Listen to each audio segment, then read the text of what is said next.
alemães a chamam de Blitzkrieg, ou Guerra Relâmpago. O plano de Paulus está sendo realizado com eficiência brutal. Primeiro, os alemães atacam pontos vulneráveis ao longo do fronte russo com aeronaves e artilharia. Enquanto o inimigo ainda está atordoado, os alemães dão continuidade à investida com rápidas divisões blindadas para esmagar as linhas enfraquecidas. Depois, as divisões blindadas formam pinças que circundam e sitiam o inimigo.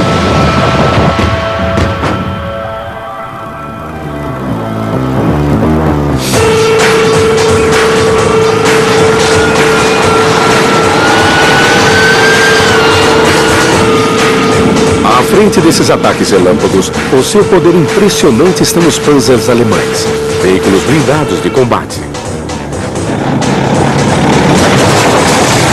Algumas divisões Panzer avançam 80 km por dia.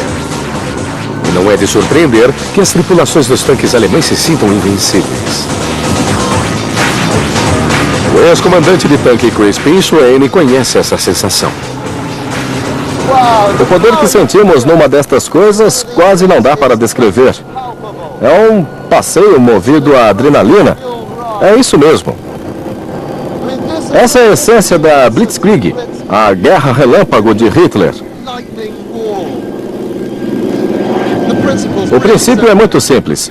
Você descobre os pontos fracos do inimigo e os ataca com aviões, artilharia, infantaria e tanques. É como o antigo ataque de cavalaria, só que os homens de Hitler não estavam sobre cavalos, mas sobre animais indestrutíveis.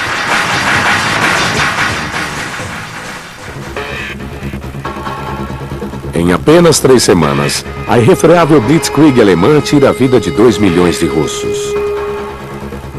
2 vezes a atual população da cidade de Birmingham, na Inglaterra. Apesar de violentos bolsões de resistência pelo caminho, os alemães avançam 1000 quilômetros em direção à região central da Rússia.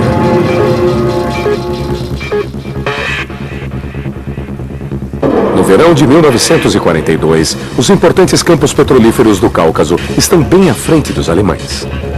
Mas então, Hitler muda o plano. Ele decide dividir o ataque. Metade do exército se separará para capturar a cidade de Stalingrado. Stalingrado é um centro industrial importante, com 600 mil habitantes.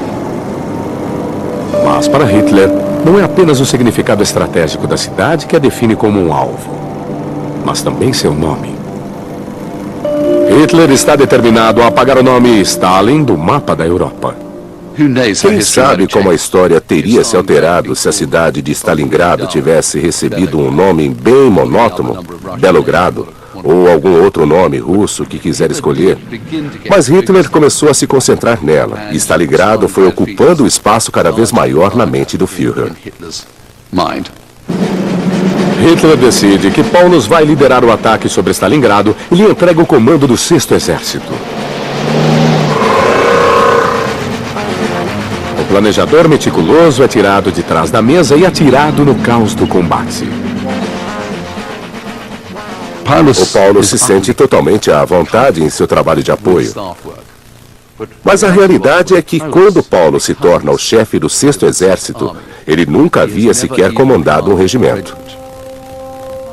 É uma promoção enorme. Em termos de senioridade, ele deixa para trás um grande número de generais mais qualificados. E ele recebe um exército de 300 mil soldados que estará à frente de todo o esforço alemão de 1942. Esse é um acontecimento muito importante. Do outro lado da mesa de planejamento, o homem que recebe a responsabilidade de interceptar o ataque alemão é um dos generais mais violentos de Stalin, Vasily Ivanovich Chuikov, de 42 anos. Chuikov é arquétipo do general soviético, filho de camponeses, lutou na Guerra Civil Russa e foi subindo na hierarquia do exército por mera força de habilidade e personalidade. O professor Philip Sabin é um perito na guerra de Chuikov. Ele é um comandante agressivo, disposto a pressionar seus homens, disposto a lhes pedir que deem suas vidas. e que possam manter suas posições até o último homem e que possam levar o inimigo com eles. Zhukov, de fato, é a personificação do caráter do Exército Vermelho. Mas Chuikov sabe que será preciso mais que força de caráter para vencer esta batalha. Ele terá que superar o inimigo intelectualmente.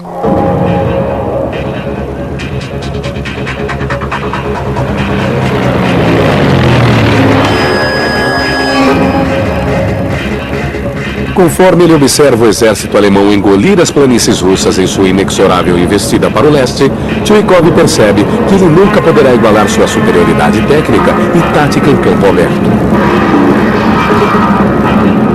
Ele tem muito pouco espaço para manobra. Zhukov, de fato, tem duas opções. Ele pode se ater ao lema do até o último homem, ou ele pode conduzir uma retirada tática, abrindo mão de terreno gradualmente e se afastando para a cidade de Stalingrado. Chuikov sabe que se conseguir atrair Paulus para a cidade, pode ter uma chance contra ele. Ele não permitirá que a batalha de Stalingrado seja travada como um duelo entre cavaleiros em campo aberto. Ele a transformará numa luta de rua suja, o tipo de luta que ele sabe como vencer.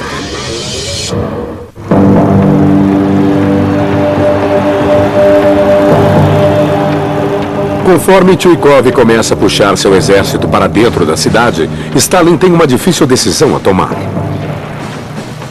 Stalingrado está ameaçada. As fábricas e os habitantes deveriam ser evacuados? Nessa ocasião, eles decidem pela não evacuação. E creio que o motivo primário tenha sido político. Stalingrado é vista como um último reduto a ser defendido. Um meio de encorajar as tropas a lutar mais por sua defesa é dizer que os civis vão permanecer lá para manter a cidade viva o máximo possível, para que as pessoas que vão defendê-la tenham algo a mais para defender além de escombros.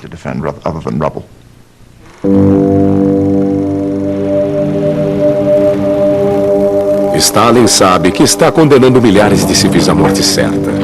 No entanto, ele os faz trabalhar, cavando defesas contra a inevitável invasão alemã.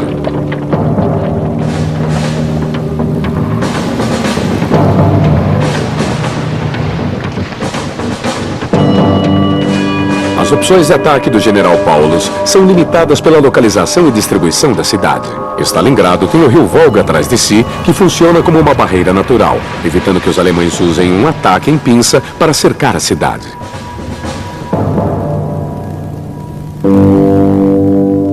Então Paulus decide bombardear Stalingrado até sua submissão.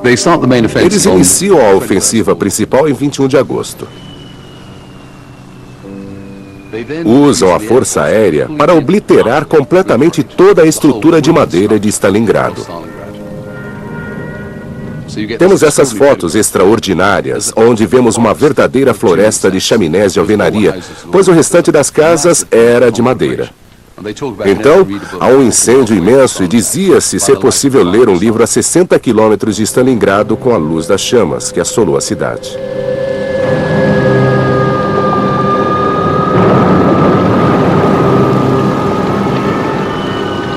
Apenas no primeiro dia, bombas de 600 aviões incineram cerca de 40 mil civis.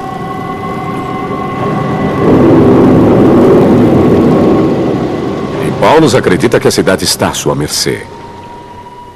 Em parte é porque ele espera conseguir desmoralizar os russos a ponto de se entregarem. Mas Hitler não quer simplesmente conquistar Stalingrado. Ele também quer ocupá-la. Ele insiste que Paulus invada a cidade com seus tanques para expulsar de lá o Exército Vermelho. E isso preocupa Paulus. Eu acho que nenhum dos generais quisesse entrar em Stalingrado. Um exército Panzer não é ideal para lutar em ruas. Esse não é um bom lugar para o exército alemão. É exatamente aquilo em que qualquer comandante, particularmente no exército alemão, não quer se envolver enquanto ocupavam-se com blitzkrieg, manobras e mobilidade.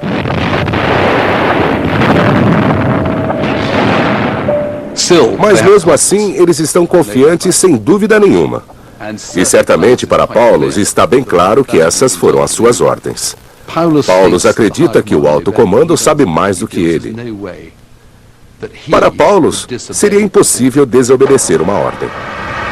Paulus acata o comando e avança seus tanques para Stalingrado.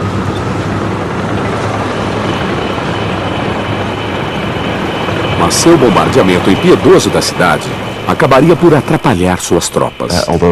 Embora, obviamente, isso cause tremenda confusão, carnificina e destruição, isso não intimida os habitantes e cria enormes quantidades de escombros que bloqueiam as ruas com muito mais eficácia do que as barricadas criadas pelos civis soviéticos.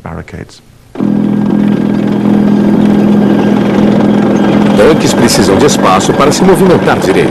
O ex-comandante de tanque Kriskin Schwein aprendeu isso por experiência. Os tanques são mais eficazes em campo aberto, fora das cidades, onde eles têm visibilidade por longas distâncias e podem localizar e destruir alvos. Em se tratando de cidades, é algo muito diferente. Foi exatamente o que as divisões Panzer do Hitler descobriram quando entraram em Stalingrado. Eles tinham reduzido a cidade a escombros, mas esses escombros agora os prejudicavam. Conforme os tanques se moviam por esse ambiente urbano, eles se viam presos em pequenas ruas e vielas. Os russos perceberam isso e colocaram atiradores com fuzis antitanques no topo dos edifícios para atacar os tanques alemães lá embaixo. E isso os tornou muito vulneráveis. O problema é que não consigo erguer o canhão principal o suficiente para responder ao ataque. E se o inimigo acertar um tiro através da fina blindagem do topo do tanque, ele pode ricochetear aqui dentro, pelas várias partes de metal, ferindo ou matando a tripulação e inutilizando o tanque. E se isso acontecer, então não tenho outra opção a não ser sair. Chuikov deliberadamente coloca suas tropas cara a cara com os alemães em uma estratégia que ele chama de abraçar o inimigo. Os alemães no ataque não podiam usar sua artilharia e nem certamente sua força aérea com segurança, porque poderiam atingir seus próprios homens. Então, por vários motivos, a cidade favorece os que se defendem, e particularmente os soviéticos que se defendem contra a alta tecnologia e a proficiência tática dos alemães. Zhukov sabe que precisa penetrar na linha de tiro, no efetivo alcance da artilharia e força aérea. Isso significa que ele precisa ficar o mais próximo possível da infantaria alemã. Ele tem a tática de abraçar o inimigo, de ficar a uma distância não maior do que um arremesso de granada. Os russos talvez estejam mais dispostos a se aproximar e a se engajar nesse tipo de luta de sarjeta, e Chuikov aproveita isso e os encoraja. Chuikov equipa seus homens para lutar homem a homem com granadas, pistolas e espadas bastante afiadas.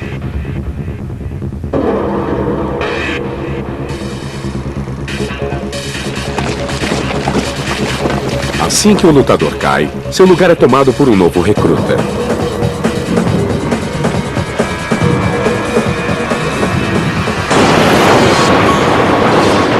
Alguns, esta é sua primeira experiência em batalha.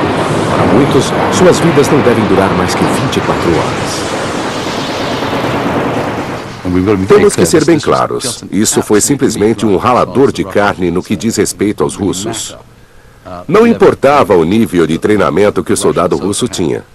Bastava que ele estivesse vivo, carregasse um rifle com munição suficiente, algumas minas e muitas granadas. Alguns novos recrutas preferem fugir ao invés de esperar por uma bala alemã. Mas a deserção é punida com brutalidade inflexível. Um comandante pune tropas inocentes pela deserção de seus colegas, atirando em 1 a cada 10 homens até que as balas de seu revólver acabem.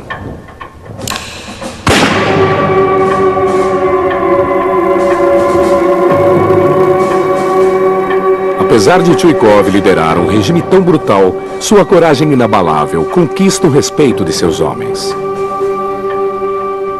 Ele está constantemente disposto a ir para o fronte, a se arriscar. Ele é perseguido por aviões alemães, é atacado pela artilharia alemã. Ele não é um general apenas em teoria. Ele quer estar no fronte com seus homens, compartilhando do perigo e incutindo neles o mesmo tipo de coragem inspirada que ele sente.